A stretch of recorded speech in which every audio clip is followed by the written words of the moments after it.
New chapter start करते हैं आज। और न्यू चैप्टर का नेम है डिसोल्यूशन ऑफ पार्टनरशिप फर्म। तो पार्टनरशिप में ये लास्ट चैप्टर है। डिसोल्यूशन ऑफ पार्टनरशिप फर्म किसे कहते हैं? जब फर्म अपना बिजनेस बंद कर देती है, फर्म अपना बिजनेस क्लोज कर देती है, तो उसके बाद क्या किया जाता है? जब बिजनेस को बंद कर दिया जाता है, जो बिजनेस पहले से चल रहा होता है और उस बिजनेस को यदि बंद कर दिया जाता है, तो सबसे पहले क्या किया जाएगा? सबसे पहले फर्म अपनी जो भी एसेट्स हैं उनको सेल कर देगी, और सेल करने के बाद जो भी अमाउंट आएगा उससे लायबिलिटीज़ का पेमेंट किया जाएगा, और लायबिलिटीज़ को पेमेंट करने के बाद जो अमाउंट बचेगा उसे सभी पार्टनर्स में डिस्ट्रीब्यूट कर दिया जाएगा। तो क्वेश्चन स्टार्ट करते हैं इसके बेस पर। सबसे पहले लिखा है यहाँ पर क्वेश्चन में, A B share profit in the ratio 3:2। Their balance sheet as at 31 March 18 was as follow. Creditors देख रहे हैं आप, क्रेडिटर्स लिखे हुए हैं 20,000 के। कैपिटल है ए के लिए 150, बी के लिए 90,000।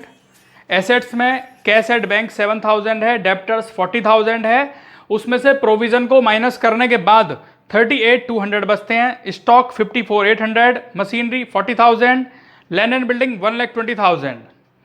आगे लिखा है, partner decided to dissolve the firm on the above date. Asset realise as follow. Stock 45,000, machinery से 20% less than book value, debtor से 35,000, लैंड एंड बिल्डिंग से 30,000 more than the book value.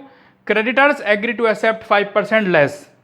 Expenses दिए हैं रियलाइजेशन के 1,200। यहाँ पे आपको करना है जनरल एंट्री और प्रिपेयर करने हैं अकाउंट्स किस तरीके से बनाने हैं। तो सबसे पहले स्टार्ट करते हैं general entries.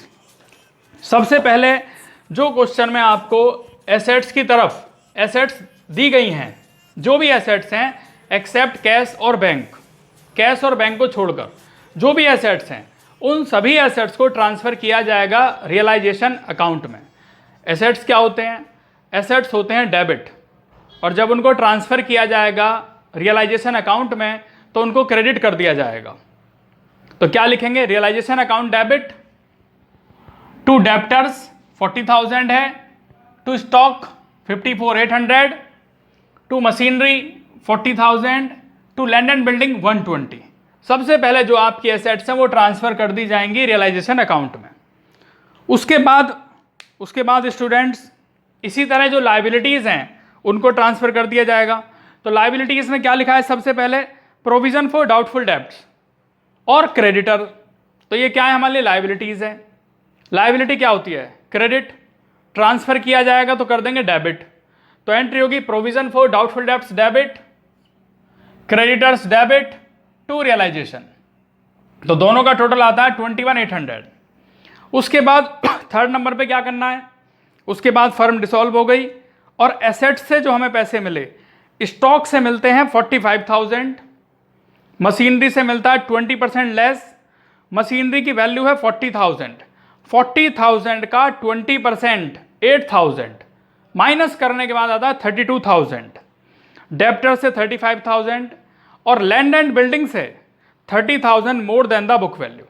Means land and building जो पहले था वो 1,20,000 का था, और उसमें 30,000 प्लस करने के बाद आता है 1,50,000।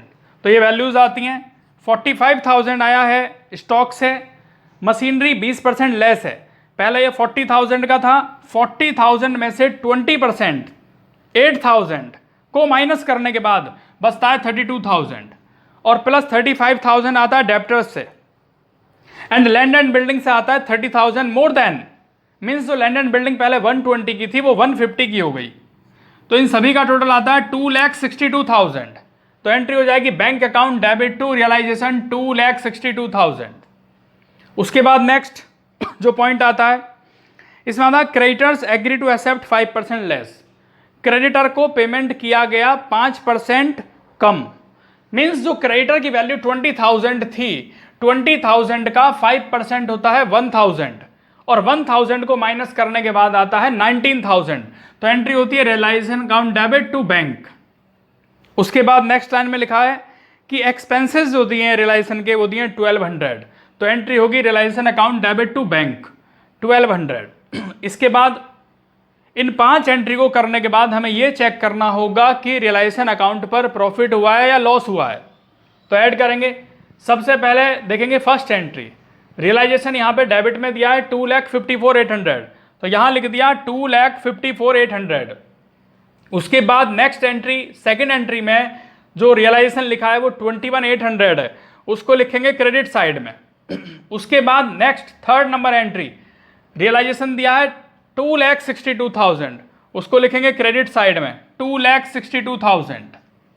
फोर्थ एंट्री में रियलाइजेशन डेबिट में लिखा है 19,000, तो डेबिट में लिखेंगे 19,000। 5 नंबर एंट्री में रियलाइजेशन लिखा है डेबिट साइड 1,200, तो 1,200 को लिखेंगे डेबिट साइड। अब इसके बाद इसका टोटल आता है 2,75,000 और इसका टोटल आता है 2,83,800। तो बच्चों ज़्यादा कौन सा है? Credit side is more than debit side. कितना ज़्यादा है? ये ज़्यादा है 8,800, तो 8,800 का हमें यहाँ प्रॉफिट हुआ। और ये 8,800 ए और बी दो पार्टनर में डिस्ट्रीब्यूट कर दिया जाएगा 3:2 के रेशो में। तो एंट्री हो जाती है 6th number entry, realisation account debit to A's capital to B's capital, 8,800 को डिस्ट्रीब्यूट कर दिया, ये आ जाता है 5280,3520। इसके बाद आती है 7th नंबर एंट्री, लेकिन ये 7 नंबर एंट्री हम करेंगे बाद में। ये एंट्री कब होगी? After capital account, capital account को बनाने के बाद। तो अब बनाते हैं यहाँ पे नेक्स्ट अकाउंट बनाएंगे। अब नेक्स्ट स्टार्ट करते हैं यहाँ पर अकाउंट्स, कि अकाउंट किस तरीके से प्रिपेयर किया जाएगा। सबसे पहले बनेगा रियलाइजेशन अकाउंट, फॉर्मेट है पर्टिकुलर्स अमाउंट पर्टिकुलर अमाउंट, ये इसका फॉर्मेट है, सिंपल फॉर्मेट। अब करना क्या है, इसे करने के, अकाउंट को प्रिपेयर करने के दो तरीके हैं, दो मेथड हैं। पहला तरीका तो ये है कि एंट्री की हेल्प से कर लिया जाए, और दूसरा तरीका है विदाउट एंट्री। तो यहाँ पर जो मैं इसे आपको कराऊंगा वो एंट्री की हेल्प से कराऊंगा, और जब नेक्स्ट क्वेश्चन कराऊंगा तो वो विदाउट एंट्री में आपको करा दूंगा। तो सबसे पहले देखिए आप एंट्री की हेल्प से, ये डेबिट साइड है और ये क्रेडिट साइड है। Left side is the debit side, right side is the credit side.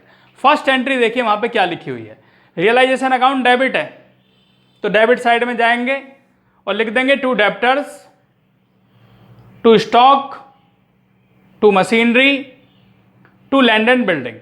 चारों पॉइंट यहां लिख देंगे 40,000, 54,800, 40,000, 120।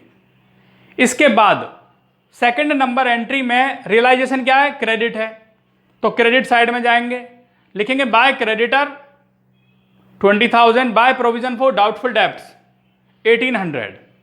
इसके बाद थर्ड एंट्री जो है लिखी हुई है bank account debit to realisation. अब यहां पे क्या है? रियलाइजेशन क्रेडिट, तो क्रेडिट में जाएंगे बाय बैंक एसेट रियलाइज 2,62,000। इसके बाद फोर्थ नंबर एंट्री में रियलाइजेशन क्या है? डेबिट है, तो डेबिट साइड में जाएंगे, लिखेंगे टू बैंक 19,000। उसके बाद फिफ्थ नंबर एंट्री में रियलाइजेशन अकाउंट अगेन डेबिट है, तो डेबिट साइड में जाएंगे, लिखेंगे टू बैंक 1,200। 5 एंट्री करने के बाद यहां पर इसका टोटल करेंगे 2,83,000 और इसमें से ये टोटल माइनस कर देंगे। तो इन्हें माइनस करने के बाद जो वैल्यू बचती है वो बचती है 8,800 और ये प्रॉफिट बचता है क्योंकि क्रेडिट साइड ज़्यादा है डेबिट साइड से। तो इसे डिस्ट्रीब्यूट कर दिया जाएगा, किस रेशो में डिस्ट्रीब्यूट किया जाएगा? 3:2 के रेशो में। तो ये आ जाएगा 5280 एंड 3520, ये आ जाएगा। या दूसरा तरीका इस प्रॉफिट को लिखने का ये भी था कि जो 6th नंबर एंट्री हमने कर रखी है, रियलाइजेशन क्या है? यहाँ पे डेबिट था, डेबिट में जाते लिखते to A's capital to B's capital 5280 3520। तो दूसरे तरीके से भी किया जा सकता है। इसके बाद बनाते हैं कैपिटल अकाउंट। अब यहाँ पे 7th एंट्री रह गई है अभी, वो अब क्लियर हो जाएगी। कैपिटल अकाउंट बनाते हैं, फॉर्मेट है particulars A B, particular A B. सबसे पहले लिखेंगे राइट साइड में बाय बैलेंस ब्रॉट डाउन, जो बैलेंस शीट के लायबिलिटी में कैपिटल लिखी हुई है ए और बी की वो आ जाएगी, यानी कि 1,50,000 और 90,000। इसके बाद यहां पर कहां से लिखेंगे? और आप यहां पे देखेंगे रियलाइजेशन अकाउंट में कि कोई पार्टनर का नेम तो नहीं है, पार्टनर यहां लास्ट में है। क्या लिखा है लास्ट की एंट्री के लिए? यानी entry number 6, realisation account debit to A's capital to B's capital है। इसके अलावा और कहीं पर कोई पार्टनर नहीं है, लास्ट में ही पार्टनर है। तो पार्टनर को क्या किया हुआ है? क्रेडिट, तो क्रेडिट साइड में जाएंगे, लिखेंगे बाय रियलाइजेशन। कितना अमाउंट लिखा है? ए के कॉलम में 5280 और बी के कॉलम में 3520, ये लिख दिया। इसके बाद बच्चों आपको इसका टोटल करना है।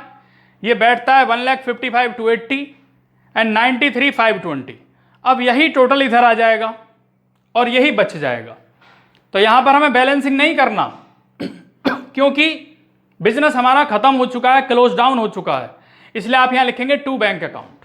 तो जो बैलेंस बचा है ये एक तरीके से बैलेंसिंग फिगर है।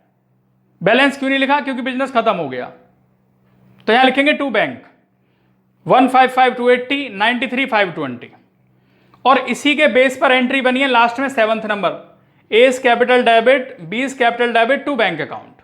तो एस कैपिटल डेबिट कितना है 155,280 एंड बीस कैपिटल डेबिट 93,520 ये आ गया। और टोटल कितना है दोनों का टोटल 2,48,800। तो ये 7th एंट्री इस तरीके से कंप्लीट हुई। इसके बाद बनाते हैं बैंक अकाउंट और बैंक अकाउंट बनाने का सबसे सिंपल तरीका यह है कि आप ये देखिए रियलाइजेशन अकाउंट में डेबिट साइड में बैंक है, तो बैंक देख रहे हैं बैंक यहां पर है और यहां पर है, दो जगह बैंक है। एक जगह तो वो है जहां क्रेडिटर का पेमेंट किया गया है और सेकंड टाइम पे जो बैंक है वो है एक्सपेंसेस के लिए, यानी इधर से इधर क्रॉस हो जाएगा ये।